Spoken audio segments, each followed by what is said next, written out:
Bonjour à tous et bienvenue à Saint-Cyrgue-en-Montagne. Nous sommes en Ardèche pour la 4e manche du championnat de France d'enduro. Nous sommes juste au nord des Cévennes, ce qui explique un panorama si époustouflant. Et attention, on n'a pas de temps à perdre, seulement 12 minutes pour cette émission. À nous aussi de mettre gaz en grand cette fois. Et on va commencer tout de suite par passer en revue les pilotes qui défendront les couleurs de la France aux prochains 6 jours. Ce sera en Argentine. Ils viennent tout juste de recevoir leur maillot. Et pour vous la présenter, cette équipe de France, on a avec nous Frédéric Weil, l'entraîneur de l'équipe de France. C'est lui qui a proposé à Jacques Boll les pilotes et Jacques Boll a validé. Alors Frédéric, première question, par rapport aux pilotes qui ont été annoncés dans un premier temps, il y a quelques surprises. Quelques changements dans l'équipe junior. Des mauvaises surprises parce que c'est sur blessure que Jérémy Moore ne fera pas partie de l'équipe. Il sera remplacé par son coéquipier Anthony Gesselin. Et puis Mika Barnes ne sera pas là aussi parce qu'il y a un problème d'organisation pour lui pour venir sur cette compétition. Et donc il sera remplacé par Théo Bazergue chez Sherco. La réserve qu'on a sur le championnat de France et en France est assez importante. Et quand on a en remplaçant des pilotes comme Boissière, Taroux, Bourgeois, pour ce qui est du trophée, c'est quand même du gros calibre et on a toutes nos chances de remporter les IS2.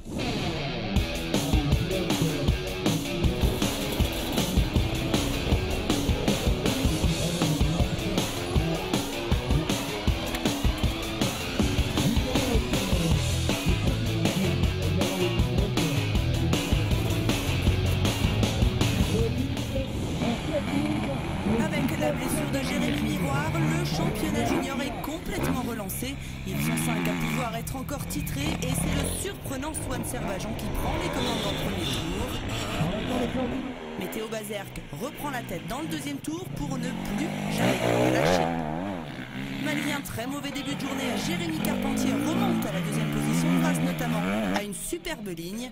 Enfin, 3e place pour Maëlig Bron-Fontanaz qui a été très régulier. Il sauve sa place sur le podium pour une petite seconde d'avance sur Sylvain Fournier. Deuxième victoire pour Théo Bazergue après celui acquis en tout début de saison à Userche. Tout juste auréolé de son titre mondial en E1 acquis en Italie le mois dernier, Christophe Nambotin n'a pas fait dans le détail avec la concurrence. Pourtant, comme beaucoup d'autres, il a chuté à plusieurs reprises durant cette journée. Derrière lui, ça a été hyper serré entre le trio infernal Anthony Boissière, Marc Bourgeois et le dernier, Loïc Larieux. Le plus malheureux dans l'histoire finalement, c'est le pilote de ski qui se contente du pied du podium à 1 seconde 3 de Bourgeois. Le pilote Yamaha est 3e après une journée où il s'est toutefois offert 2 spéciales. Mais c'est Anthony Boissière qui a eu le dernier mot parmi les 3 poursuivants de Nambotin. Il termine 2e avec une demi-seconde d'avance sur Bourgeois. Champion du monde 2014, Nambotin renoue avec la victoire en France après une 2e et 3e place à Dijon. J'ai pris une bonne semaine de vacances après le titre. Mais je me suis tout de suite remis à travailler pour justement le chemin de France parce qu'il y a du boulot, les jeunes ils poussent derrière, donc le chemin de France et puis les 6 jours en Argentine qui vont être très difficiles, donc non, je garde la forme et surtout je veux donner le meilleur parce que j'ai encore à progresser avec cette 2,5. Une fois de plus, chez les mid-size, c'est un cavalier seul de Pelaronnet sur cette première journée ardéchoise. Il échoue toutefois sur une spéciale qu'il laisse au pilote Sherco Motopulsion, Julien Gauthier. C'est d'ailleurs lui qu'on retrouve à la 2e place, mais à 2 minutes 13 de Pela. Romain Dumontier a moyennement débuté, il a laissé de précieuses secondes filer et s'est battu avec Grégory Aranda. C'était l'invité surprise de cette étape, spécialiste du Supercross. Aranda a longtemps été 3e, mais la fin de journée a été difficile. Pris de crampes, il a complètement lâché sur le dernier tour. Romain Dumontier était plus fort physiquement, il prend la 3e position de cette journée, remportée par l'indéboulonnable Pierre-Alexandre René.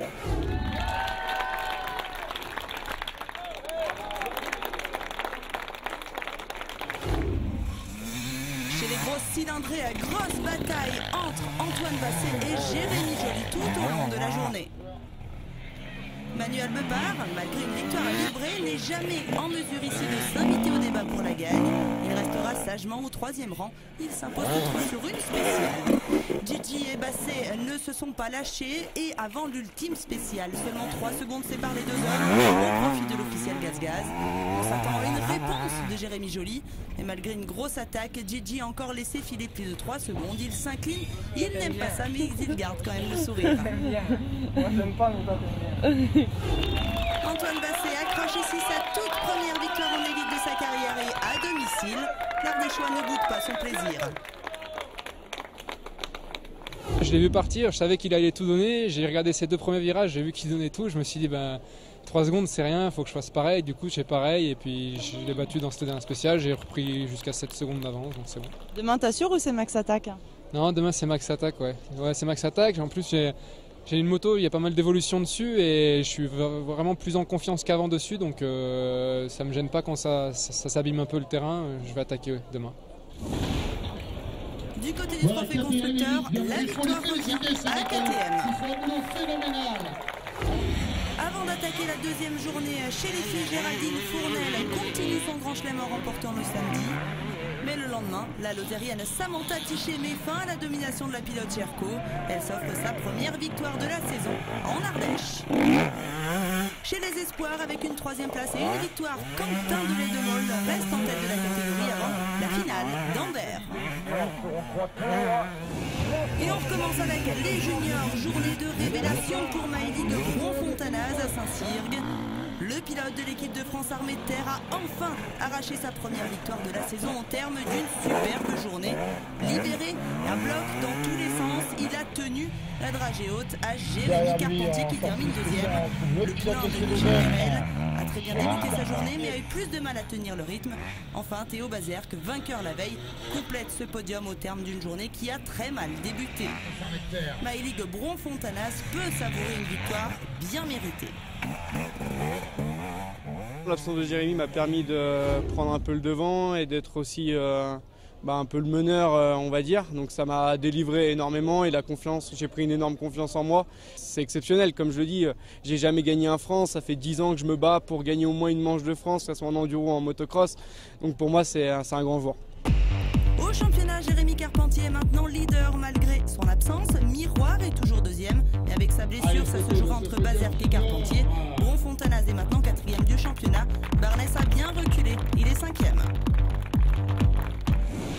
Chez les plaques noires des élites 1, si Nambotin s'empare de la tête dès le début de journée, l'après-midi est plus difficile, il ne s'impose que 3 fois sur 9 spéciales.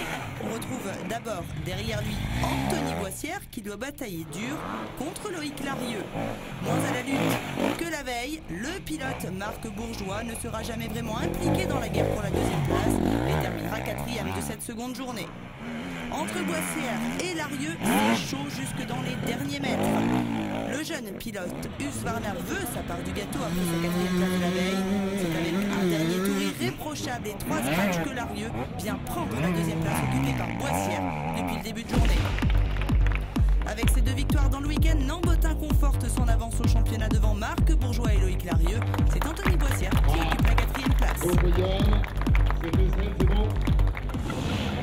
Chez les élites 2, c'est toujours la même histoire. Il y a Pelin et les autres. Il remporte 8 spéciales sur 9 et celle qu'il concède, eh bien, elle est signée Grégory Aranda. Décidément, le sudiste n'est pas venu acheter du terrain en Ardèche. Il s'est payé le luxe d'accrocher pendant longtemps Romain Dumontier. C'est l'expérience de l'enduro qui a parlé. Le pilote était plus rapide. 4e, seulement Julien Gauthier a souffert de son épaule opérée suite à une chute à mi-journée. Victoire nette et précise du champion du monde 2014 avec 2 minutes 30 d'avance sur Dumontier et 2 minutes 46 sur Aranda. Un podium bien mérité pour le pilote Yamaha 2B. C'était très dur, surtout le 3e tour hier. J'ai pas l'habitude et j'avais jamais faim et tout, je me suis pas bien alimenté, et du coup j'étais vraiment fatigué pour le 3e tour. Du coup aujourd'hui, dès que je m'arrêtais, je faisais que manger et j'allais un peu moins fort dans les liaisons. C'était dur physiquement, mais je me suis régalé. Avec son grand chelem depuis Userche, Pelin-René est quasiment assuré de remporter ce championnat de France. Même s'il reste encore 40 points à distribuer, il en compte déjà 32 d'avance sur Dumontier et 68 sur Gauthier.